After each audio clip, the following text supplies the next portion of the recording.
foot very much fell asleep right now. And I'm just using an example, go with me on this. You know, like I need to do a better job of planning out what I'm gonna say, but that's neither here nor there. What's up, resellers? I'm Rebecca, and you are watching Rebecca the Reseller. Thanks for joining me today. I have 6 tips for you, again, on how to improve your reselling business while we're in quarantine. Random and weird.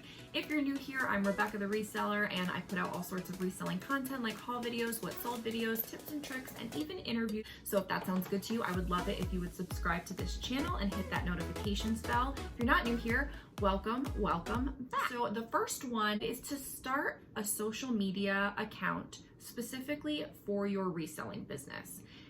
A separate one, not one that you engage with the reselling community on, one that is for potential consumers and buyers. When you have a reseller community one, like I have Rebecca the Reseller, I'm talking to you as other resellers. I'm not talking to potential buyers and potential consumers of my Poshmark closet, let's say. So the messaging is going to be very different of what I put out to resellers than what I put out to consumer.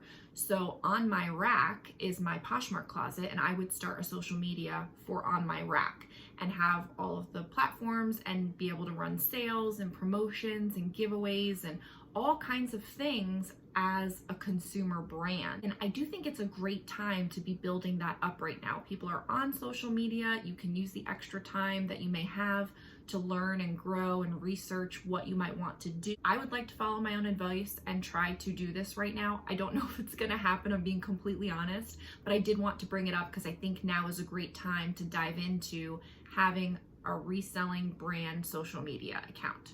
That's number one. Number 2 is to really take a hard look at your Poshmark closet, your eBay listings, your Mercari listings, wherever you're selling, whatever your platforms are.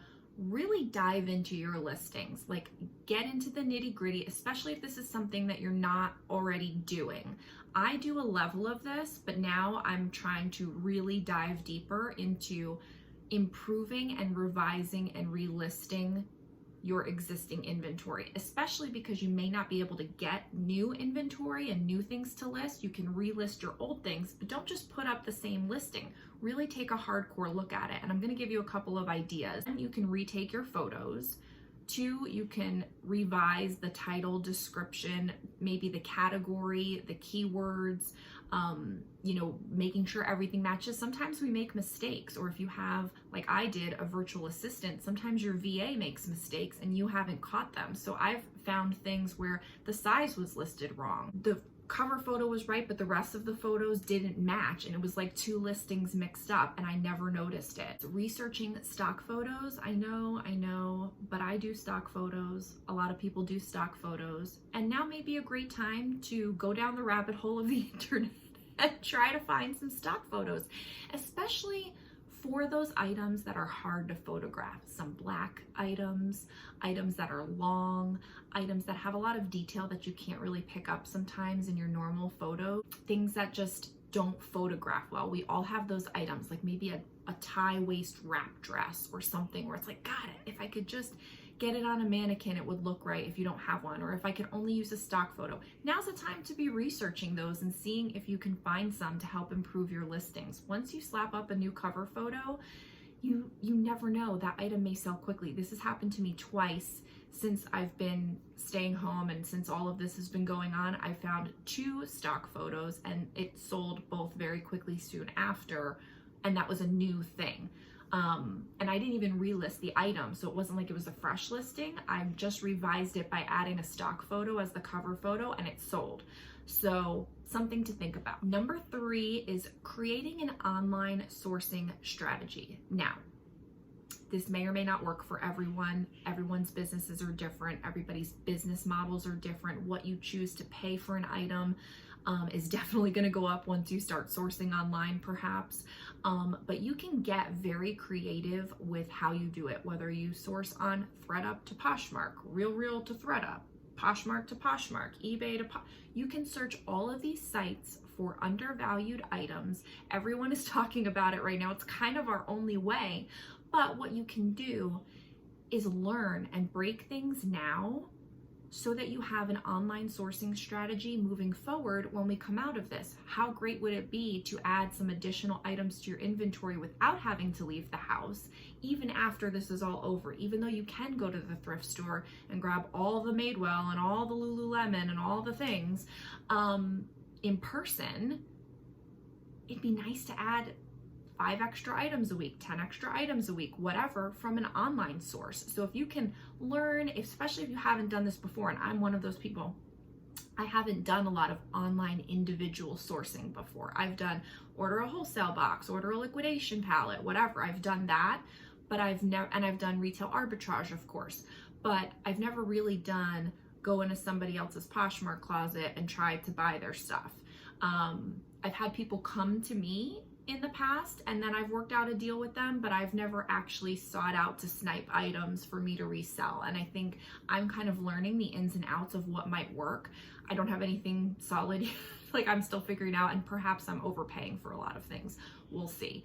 But it is something to where it's worth taking the time now when you don't have a choice to learn things, see how it goes, and put together some strategies for yourself that will work when everything gets back to normal. Fingers crossed, hopefully later on. Number 4 is to research cheaper supplies. This is a great thing to do right now. We have all the time in the world to do research on the internet. And I don't mean to say that we have all the time in the world. I guess I should say you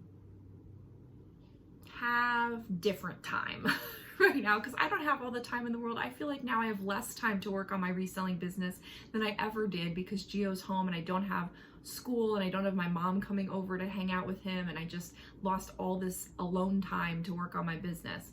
But I am using this time to make improvements in my business, like researching cheaper supplies. Now, I recently did this at the end of last year, so I'm not doing it too much right now. There's a few things that I'd like to look into, but for the most part, I've actually pretty well stocked up myself at the end of the year last year for this year. But if you haven't, let's say you use resealable plastic bags to store your inventory, can you find a cheaper option that may have surfaced since the last time you bought plastic bags? Maybe you get custom poly mailers and you can research a new supplier for custom poly mailers. Maybe you do stickers, maybe you do thank you cards. Like, there's so many things that we use in our business that we're just kind of in a rut of ordering regularly, and maybe you can save a little money, and now's a really good time to be saving a little bit of money. Recently, I stopped including a thank you card in my packages. I did it not so much for the cost, but for the time saving that it took of putting it inside each bag. And I will tell you, it's helped out a lot in the amount of items that I can move through when I'm doing my photography and packing them up. So I think now's the time to not only, maybe I'll make this a double tip, like not only try to improve your cost on supplies, but rethink all of your supplies to begin with. Do you still need these supplies? And then in turn, rethink your processes and see if you can do something a little bit faster, a little bit cheaper, a little bit better. What can you come out of this with a positive spin on for your business? Having the time now and perspective is maybe a better word to look at it. So that's that thought. Yeah. Next tip is to think about capitalizing on your local market. And a lot of people have been talking about this, putting out ads on Facebook, putting out ads in Craigslist or Nextdoor app or wherever, saying, I need free inventory. Are you cleaning out your closet? All of these kinds of things. And I definitely think that's great. It's something that I was doing for a while, kind of stopped, may start back up again.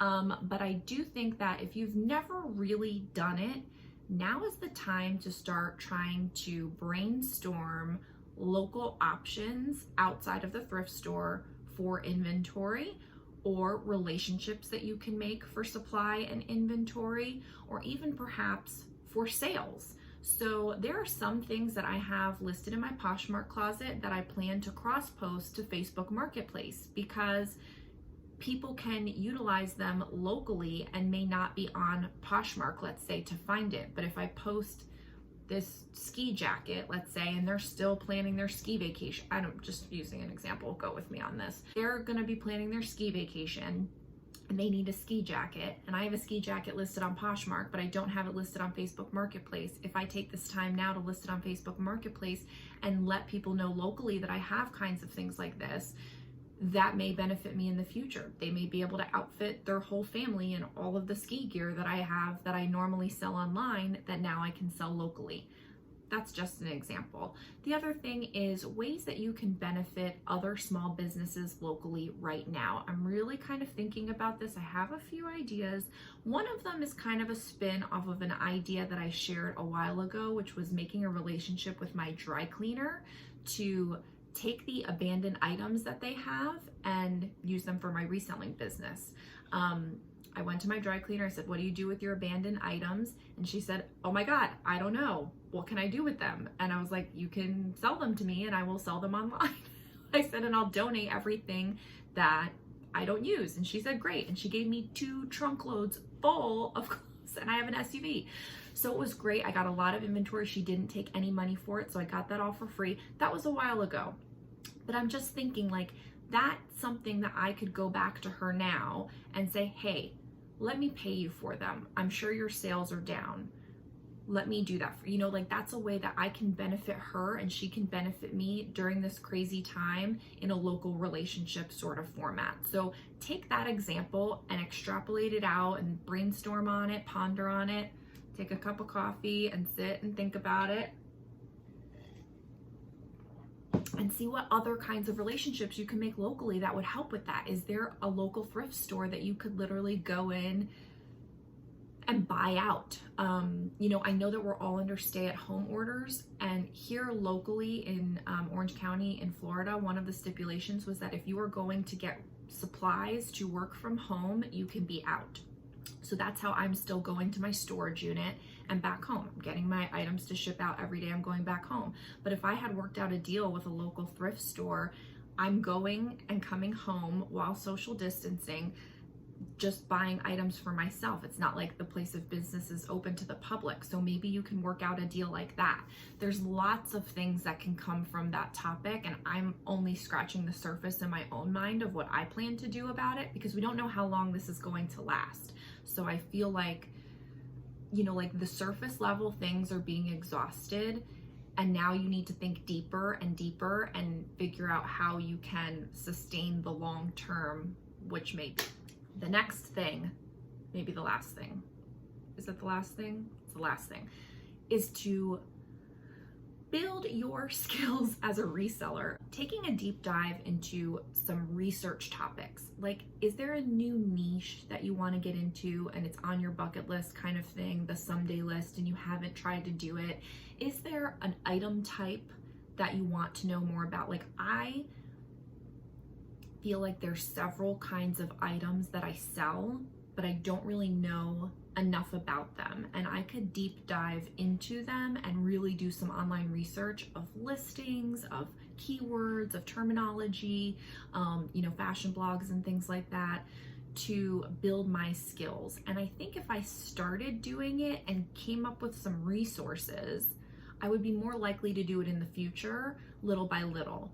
But because it's just such an abstract concept to me of like, oh, I just need to become a better reseller and I need to learn more fashion keywords and I need to research more about whatever, it's too big. And so I don't do it. I don't break it down into mini steps and actionable items. And I think now's a great time to be doing that. And that's something that I plan on doing, is to really think about, what are some keywords that I need to research on? And what are some niches that I want to, capitalize on? Or what do I really love selling that I feel like I could sell better if I only knew more about them? There is so much information out there that if you just put a concerted effort to put your learning hat on and dive into it and spend that half an hour or whatever, you could really benefit yourself over the long term of reselling. So I really hope that I can parcel out the time to do this because I really want to. I'm really excited about it. I feel like this quarantine and self-isolation and all of this has really given people permission to do things that they haven't done before. Even if we don't have more time, we just feel like it's almost like a pause button in a way. because there are certain things you just can't do. And so if this was normal, I'd be spending 12 hours a week at the thrift store, and now I can't. Granted, now I'm spending those 12 hours a week homeschooling Geo, but there's still time that I can carve out to make a difference in my business. Those are my 6 tips to improve your reselling business during quarantine. I hope you can take one small nugget away from one of those 6 tips and do something to improve your business right away. If you, again, have not subscribed to this channel, I would love it if you would subscribe so we can hang out again. And if you haven't yet liked this video, please go ahead and hit that thumbs up button so YouTube can tell other resellers about it. If you haven't yet, leave me a comment down below so I can say hi to you. As always, I wish you all the best, and I look forward to seeing you in the next video. Bye!